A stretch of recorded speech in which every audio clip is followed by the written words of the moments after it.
Hello, and welcome back to What is an Upload Schedule Simulator.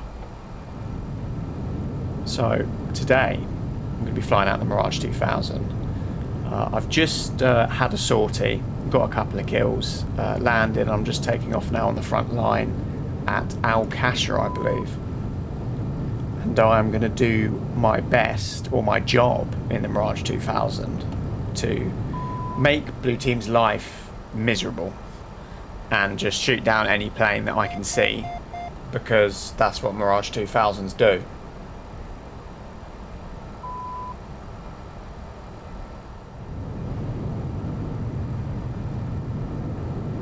So a couple of minutes later we're up in the air.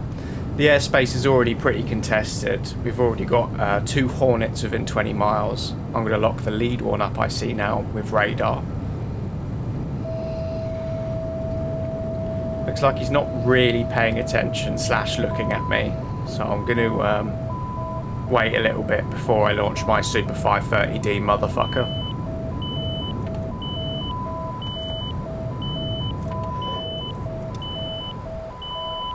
Nice close range 6-mile launch, so it's going to be very hard for him to defeat that. He's basically going to have to notch it. Even if he turns cold, it will probably still catch him. And we hit him. If you see on the kill feed there, we also killed his AGM-88 Harm, so doing a bit of missile interception as well. There is another Hornet within 10 miles. I had kind of like a little bit of a SA overload, so I'm going to slowly creep around and then hopefully come back and see if I can deal with him.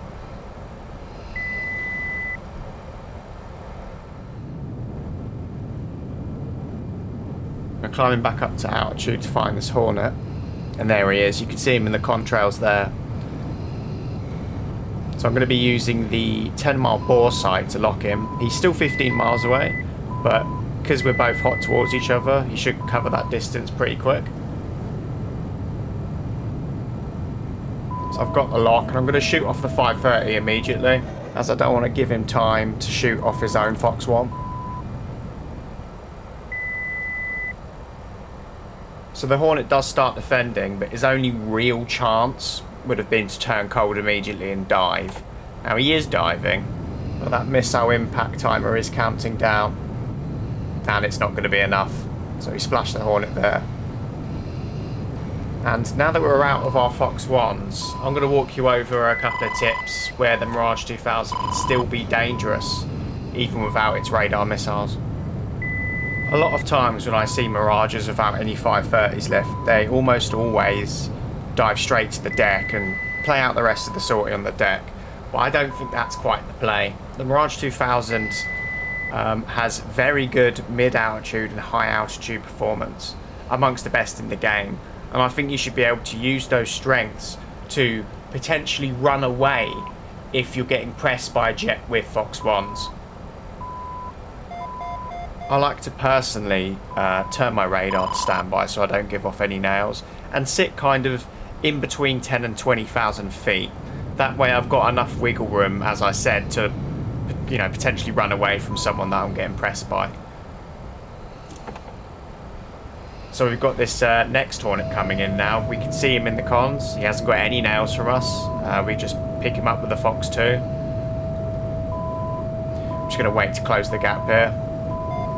And he's basically got no chance whatsoever, because he's already not pointing his nose in the right direction. And I'm always going to catch a Hornet all day long in a Mirage 2000. We fire off the magic. Look over my shoulder. Can't see him. And there he is. He's dead. Got what I believe is a Strike Eagle locking me up on radar. And we can use the altitude that we have to dive out and pick up a rather insane amount of speed. Like, I haven't been afterburning for that long, or at least diving for that long, and we're already at Mach 1.2.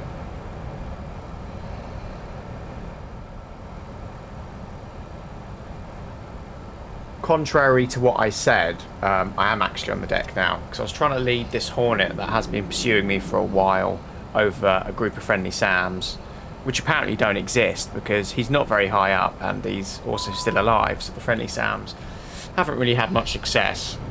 Luckily this man has not found me with his radar, but I'm throwing out a couple of safety flares in case he's giving me any heaters that I can't see. as they do get the 9M, which is basically invisible. And then we acquire him visually here, and it is so GG for him. The Magic 2 is often a slept-on Fox 2, but if you launch it really close range, by the time they've already seen the smoke, it's usually, I mean, it's almost always over. As you see there, it takes basically less than a second for it to cover the mile distance and hit him. Within its burn time, it's probably the fastest Fox 2 in the game.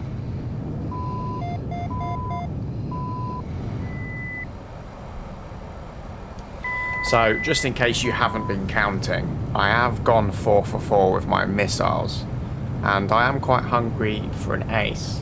Luckily, I've managed to find this A10 and sneak up on him, completely unharassed. And I've got my good old trusty Defa 30mm cannon selected, which are incredibly good guns, by the way. They just absolutely annihilate everything.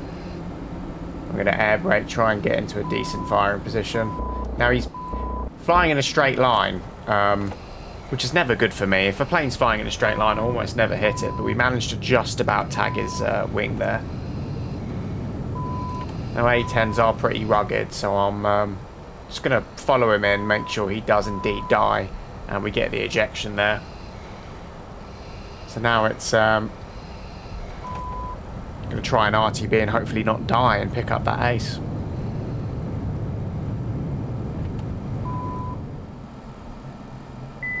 So coming into land now, back at Alcasha, and the RWR is going crazy. Of course, naturally, when I'm about to land and get my ace, the blue team immediately grows a brain and decides it's their mission to stop me.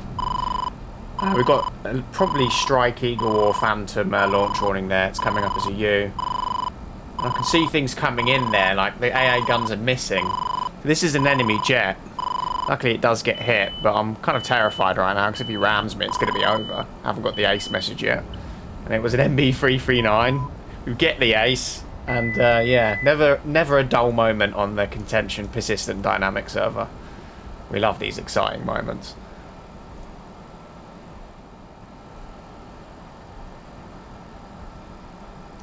So I'm going to show you this next sortie now.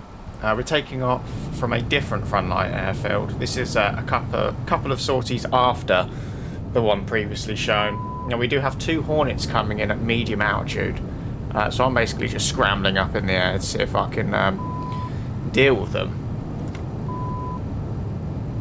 So I'm kind of banking on the element of surprise here, because if they both decide to look at me right now, I'm probably going to die.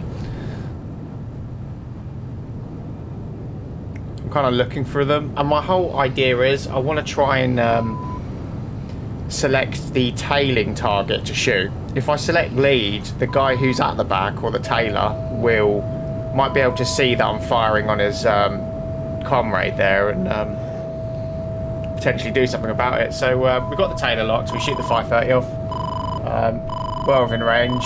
He also replies. I'm going to throw out some flares as well. And then we just about managed to smash him. So luckily we managed to fire the 530 soon enough to the point where his Sparrow couldn't reach me in time. And now we're on the hunt for the second one. Now I'm going to be using my voice attack macro to try and spam out the EWR reports because I don't visually see him. I'm panicking right now, but luckily vertical scan comes true and we pick him up. So he's 4 miles away. I'm thinking of a 530, but if I can close the gap without being, you know, harassed or him turning around, I will consider the Magic 2 as well, instead of wasting one of my precious hypersonic baguettes.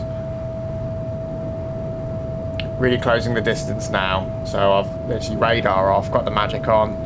He's not, you know, turning to get weapons on me or anything, so I'm under no pressure.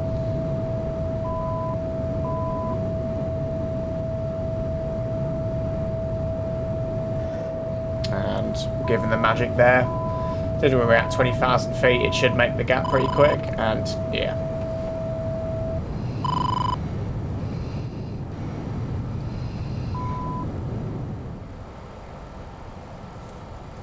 So, funnily enough, I did end up wasting my hypersonic baguette. I shot at a Hornet, but a flank beat me to it. So not overly thrilled, but luckily the stars are perfectly aligned. We were able to come across a Harrier, which is a jet that has no radar and has no Fox 1s, so even playing field. When I say even playing field, not really. He stands almost zero chance if I play my cards right, because, you know, the Mirage 2000 is a bit of a meme in ACM. Very, very good dogfighter. So the magic hits him, and DCS said no, but that's fine. We're going to go ahead and miss the gunshot because he was flying basically straight, and that is my excuse for the skill issue. But got more than enough thrust and more than enough delta wing to pull back around and go for round 2. Hold down the trigger there to hopefully just bypass the skill issue and hit him, and he's gone in and we get the splash.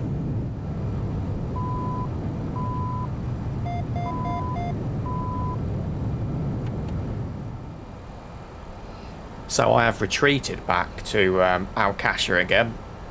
Have no missiles left, and we're running decently low on fuel.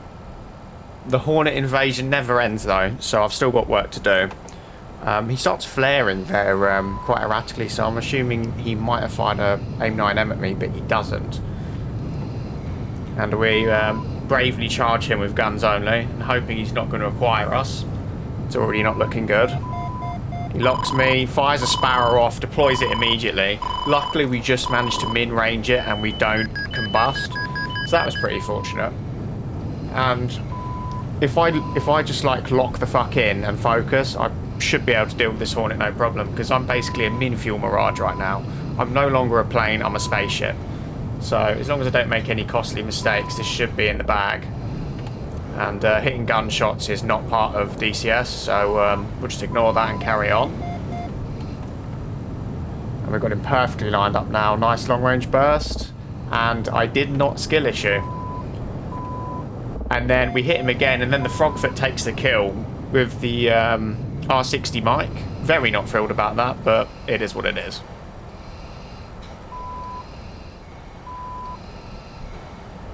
And to wrap this sortie up, we find ourselves against the same MB339 from earlier that tried to bomb me on the airfield, let's say. And I've been underestimating the Mirage 2000's flight performance when you're at low fuel.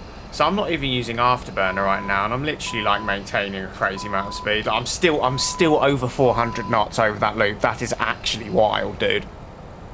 But yeah, and we immediately lose him because I'm too focused on trying to contain the beast, which is the Mirage 2000, trying not overspeed in all of my turns.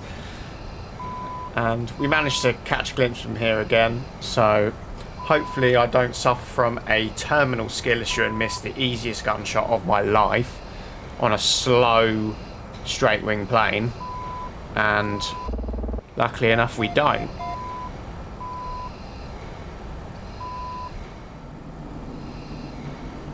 Coming into land here, and I'm performing my extreme anti-larper War Thunder landing, where I kind of like wiggle my plane around to slow it down quicker. So that was 4 kills credited then, not the ace, because the Frogfoot did come in and save the day, let's say, with his R60.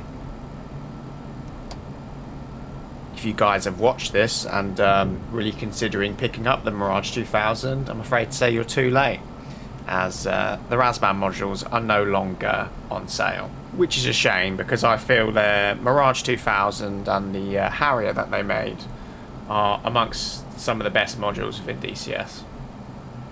If you guys are in the market to play on a PvP server on the old DCS game, I'll go ahead and link the Contention Discord in the video description. Anyways, I hope you've enjoyed the video, and thank you very much for watching.